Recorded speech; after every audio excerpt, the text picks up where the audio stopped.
Assalamu alaikum, brother. This is a question from a non-Muslim audience. Her question states that we see on television many women being tortured in Afghanistan. Why do Muslim men torture or degrade women in Islam? Sister asked the question that we see on the television, that Afghanistan, Muslim men are torturing women. So why in Islam, Muslim men torture and degrade the women? Sister, this question was replied just a few days earlier on the second day of the conference, on Saturday. On Saturday, 31st of October, I gave a talk, Women in Islam Protected or Subjugated. And I gave the talk in detail. So ask your friend to watch that tape, watch the DVD. Inshallah, it will answer all the queries. Regarding your main point, that she saw on the television, that in Afghanistan, Muslim men, they are beating the women.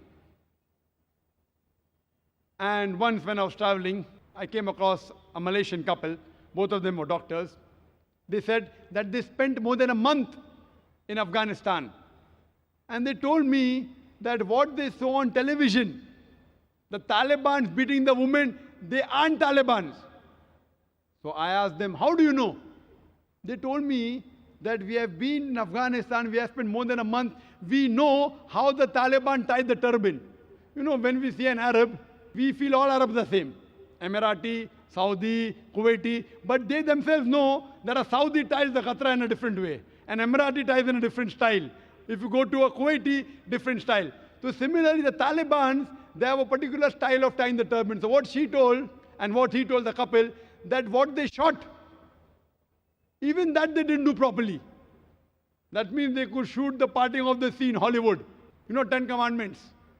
Moses, peace be upon him, parting the sea, but they made a fault when they show Muslim men in Afghanistan beating the women.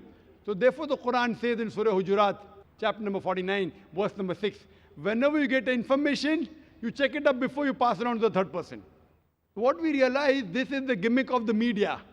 And in the last conference, 2008, my last talk was Media and Islam, War or Peace. And I showed how the media goes out of the way to malign Islam. I'm not saying all Muslims are 100% good Muslims. There are black sheep in the community. But what the media does, picks up these black sheep and portray as though they're exemplary Muslims. And many a time, they show things which are absolutely nonsense. It does not exist in Islam.